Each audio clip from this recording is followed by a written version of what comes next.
Okay, so here I am continuing on with Aries moon sign compatibility with the other signs.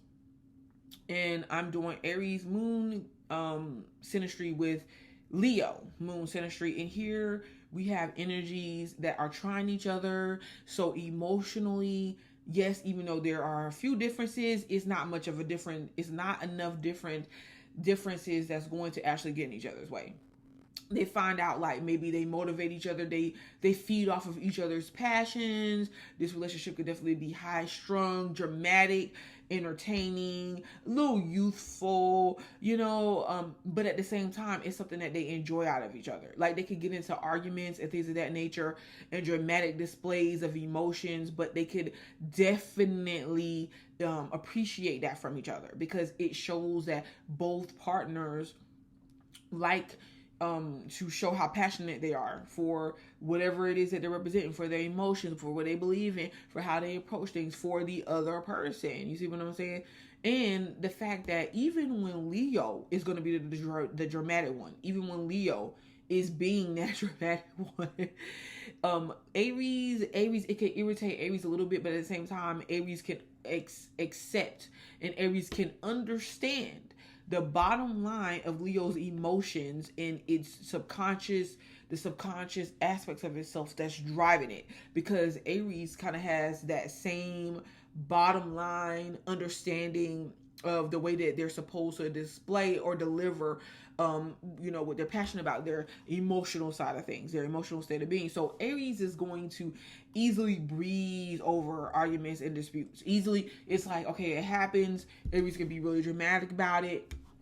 Other people may not understand it. Leo moon could possibly be like, okay, Aries, you gotta chill. Leo moon may bring a little bit of intellect to it. Not Aries moon can too, but Aries is definitely can be an intellectual sign. Okay, like I noticed that. It's just I feel like with Aries is more about it's like the direct, immediate involvement or experience of itself or whatever it's experiencing, and then a direct, immediate response. And sometimes it's not even about, okay, well, we got to intellectually think about this. Imagine being in a war, and when it comes to a war, you're not really thinking about, well, you can think strategic, don't get me wrong, but when it comes to life or death, it doesn't even matter what you planned. We got to go to war. I have to live. You see what I'm saying? That's more of where Aries comes from. Leo can really just take the time and be like, hey, as someone that's controlling things, okay, even though Leo has to understand that it cannot really directly control Aries moon, but it's believing that it can. It's operating like it does, and it can. I feel like Leo gets a little bit more creative with how it does that within the relationship. Interacting with Aries moon, but for the most part, Leo can really reason with Aries moon, and just be like, okay, well, I'm not gonna, you don't have to think of it like that. This is what you're gonna do instead, and help refocus or redirect the Aries moon energy into something to where it's like, okay, all right, I can see what you're talking about, and it's actually being a little bit more productive with its energy instead of being emotionally unbound or unhinged. I do believe that the fact Leos, see, this is the thing what a lot of people don't understand with Leo moons can be detached moons. You gotta look at it. It's the opposite of Aquarius. It's gonna like a lot of attention and try to be the one that's running the program or running the show.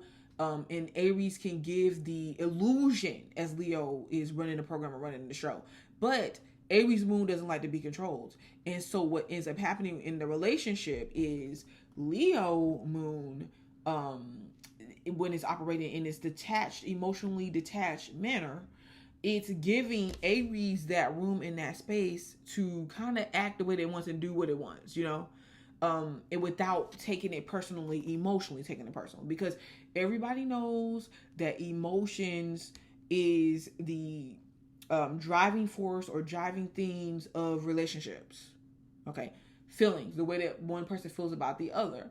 These two moons, okay, I don't know what the sun is looking like emotionally. get each other and can appreciate each other. Okay. Emotionally, they can. They naturally, subconsciously act in a way that doesn't really interfere with each other. Whenever I'm looking at relationships, whenever I'm looking at relationship synastry, what I look for is, where is one person's energy seeming, just naturally acting? Where does it seemingly interfere with the other person, or where is the point at which the one partner is going to feel like the other partner is interfering with who they are and how they're acting naturally? So with these two moons, they're not doing the interfering with each other. They're not. They can be together. They can be passionate. They can irritate each other. I get it. But at the same time, when they give each other a little bit of distance, when they're not trying to control the other one, and they can focus their energy into passion, usually it's sexual passion, they're able to live in more of a blissful state, just because they understand, like, okay, whatever, like, this Leo moon is acting like Leo moon. Aries moon is really popping off. Now, it depends, because just because we have moon signs that are compatible, it doesn't take away from like other placements, and it absolutely does not. And it doesn't mean that one person wants to experience, maybe Leo moon wants to experience someone that's going to be more emotionally driven versus passion driven. Maybe Aries moon wants to feel somebody that's going to be more practical instead of reactive or whatever, or instead of dismissive sometimes. Okay. And or maybe it's versus dealing with somebody that's looking for extra attention all the time. Maybe that's the case. There's so many different angles to this thing depending on the rest of the chart. That's why a lot of people come to me. A lot of people have been coming to me getting synastry charts done. Okay, because of this particular reason. But when all is said and done, Aries and Leo moon are compatible with each other. They have a natural rhythm that does not interfere with the other. So this has been Aries moon and its compatibility with Leo moon, and this is a truly passionate pair.